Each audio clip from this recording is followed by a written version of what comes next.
Okay, everybody, before we get into the video today, I just want to let everybody know we have t-shirts available now. If you want to support us, you can go to the website, theautorefinery.com, and order you one of these t-shirts.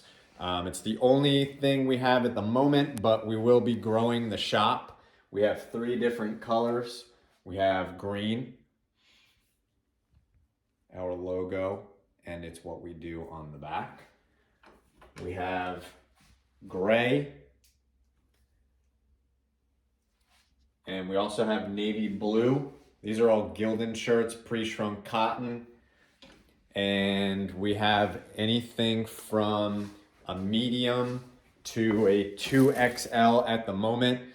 We will get more sizes with some other shirt designs that we're gonna try to put together. If you guys have any ideas, feel free to let us know what you want to see on a t-shirt. We hope to get a Mr. Jones t-shirt out, and some other ones in the near future, and some other items other than t-shirts. So if you have an idea, leave us a comment, and we'll talk it over, see what we can do to put that together, and see what we can do to build the website a little bit, and give you guys a little bit of info about us and a way to support us and keep us going. All right, you guys enjoy the video. And don't forget, stay till the end of the video and you get to see how the frame turned out.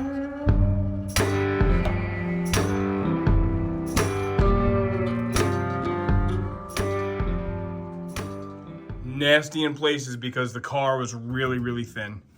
So a lot of this stuff, I had to just stack up some welds, and I still see daylight in there, but I'm just running out of steam. Look at that kink from heat, huh? But everything kind of lined up. Everything's kind of put back together.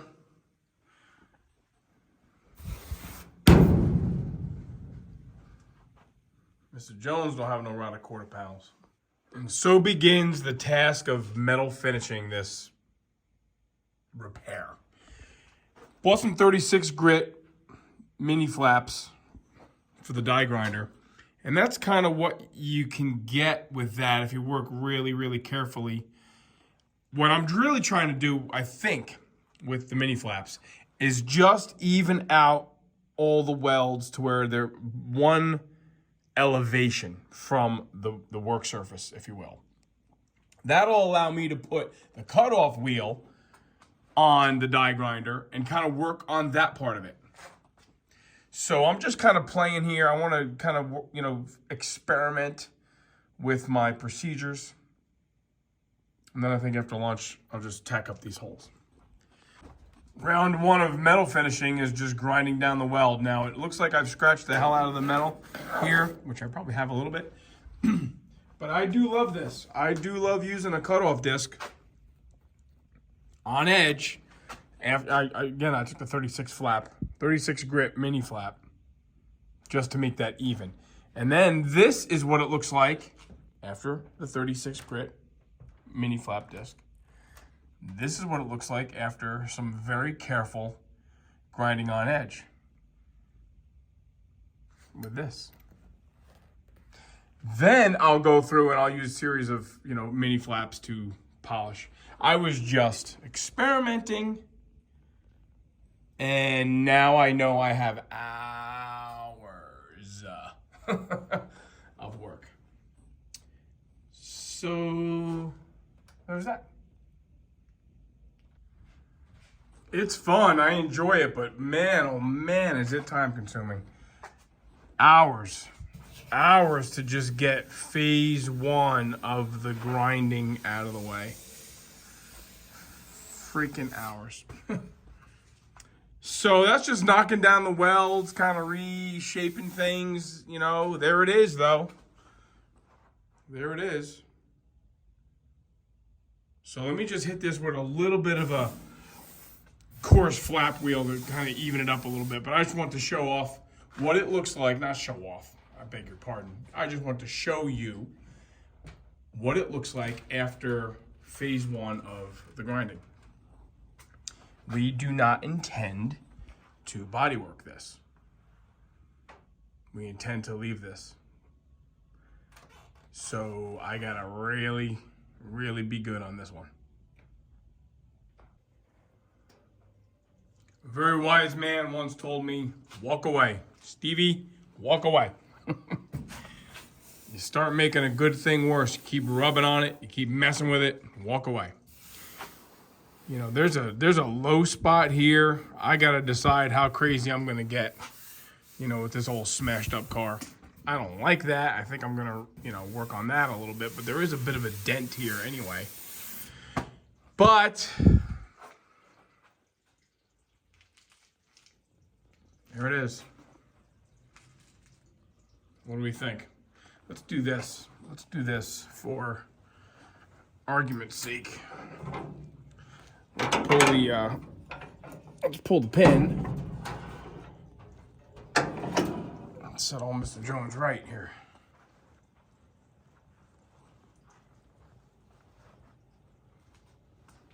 What are we thinking? Little pinhole there.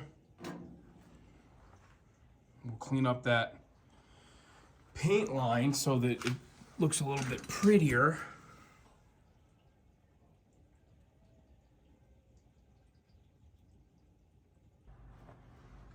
Anybody else get this emotion? You love it when you're doing it and you come down the next morning and you're saying, man.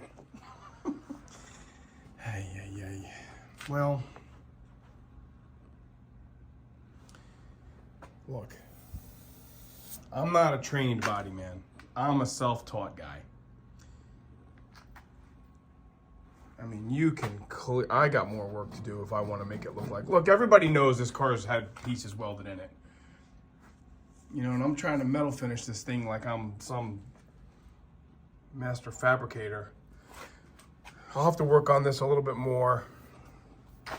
You know, there is chrome wheel well trim on this car. Maybe I should mock one of those up and see how much I see, if I care. But look, that's that.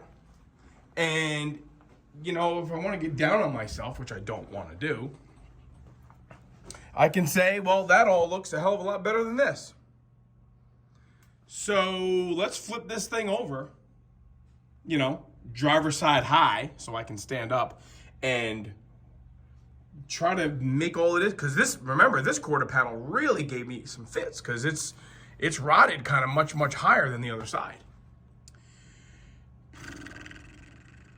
8 hours yesterday down in this little shop of mine. I don't have 8 hours in me today. I just don't have it. So, heck, 8 hours from now is kickoff. So, I gotta be showered in front of the TV by then. Enough yapping. Let's get to working.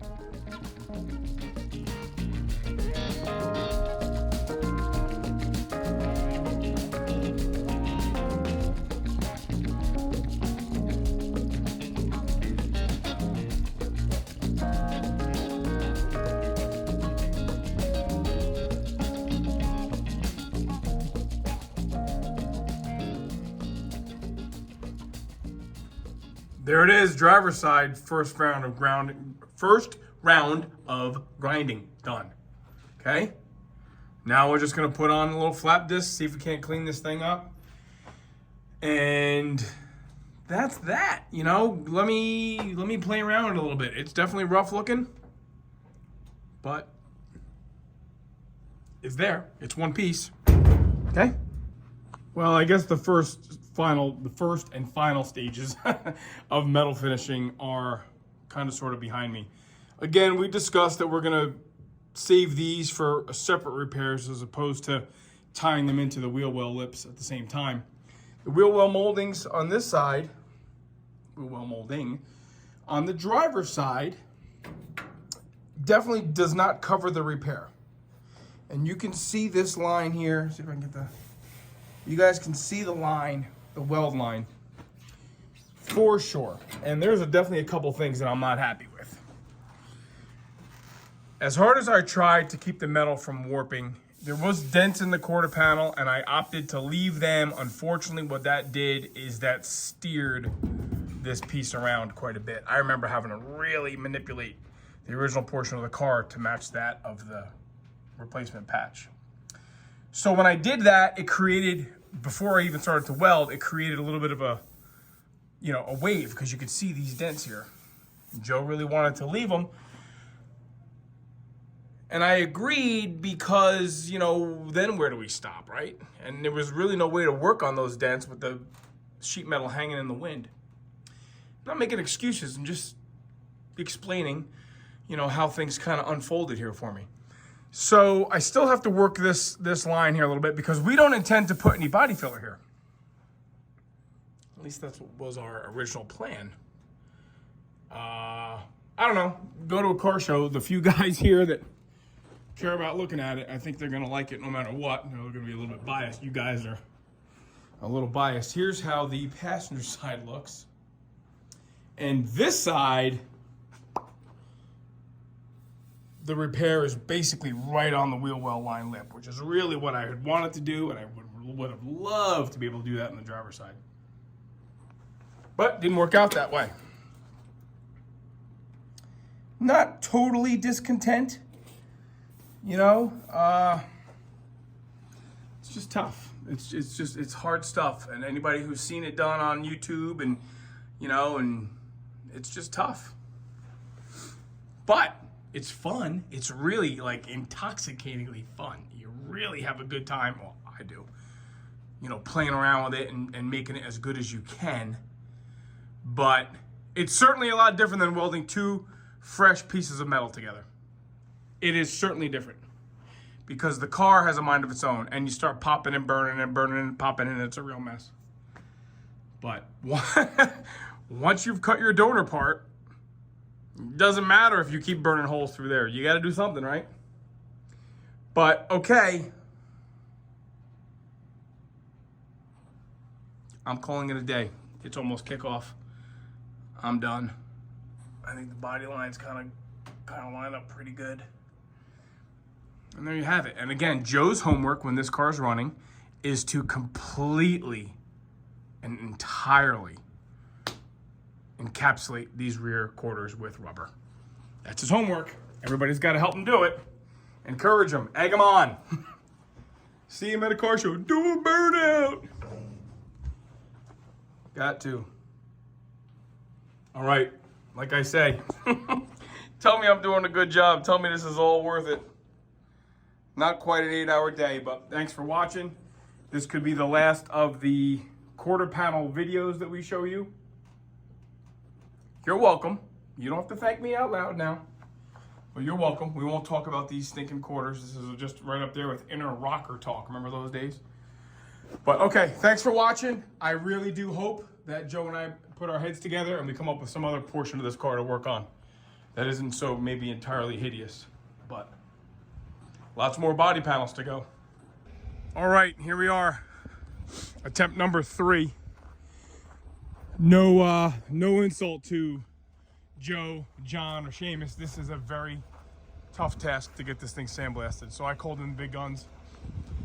I found a sandblast guy very local to us, so I brought it to him. He said he's gonna try to get it in today before tonight and tomorrow's snowstorm. So maybe I'll get this thing home tonight. At least get it covered up at the house. So that's where we're at, Mr. Jones's frame, which Seamus did get this far and part of the back. And let me see if I can find it for you guys, because it's in here. There it is. The VIN right above here, 007, that's the last 3. So there we have it, okay? Hopefully next time you see this thing, it'll be all bare metal, ready for me to start working magic on that.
Well, you just saw me drop this thing off at the shop where they did the sandblasting on the frame for Mr. Jones, and I just picked it up. Really didn't do a video there. We were both kind of in a rush to get out of there.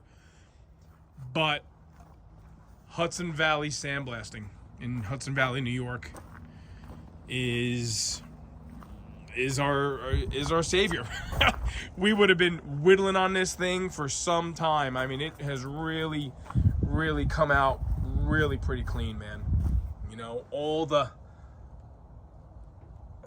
there's date codes and stuff on the rear end. You can see, boy, you can really see how much rot we have to work on. This was a huge win. Another huge win. Like I think I said to one of the comments yesterday, round by round, we're going to keep going until the bell rings here. So this was good. This was really good to have had this done. And he was even very sensitive to getting it done for us today before we reach any bad weather. So that was very conscientious on his part. All right, I'm going to do what I can do to get this thing in a secure spot here before nightfall. So very happy. Going to send Joe some pictures. And again, see if you guys can. There's the remnants of what is the VIN number. 007007. So it's kind of why we're saving this one. Lots to look at. It is like a little piece of jewelry. But we'll clean it up. We got some stuff to straighten up. And of course, it's all gonna get disassembled and done with all new bushings, and probably each little piece will get sandblasted a little bit more thoroughly in the cabinet here. But okay, there it is. A new view, a new portion of the project. No more body work, I think, for a while. Maybe we'll concentrate on this one. Oh, I need a shop. I need a great big shop out there.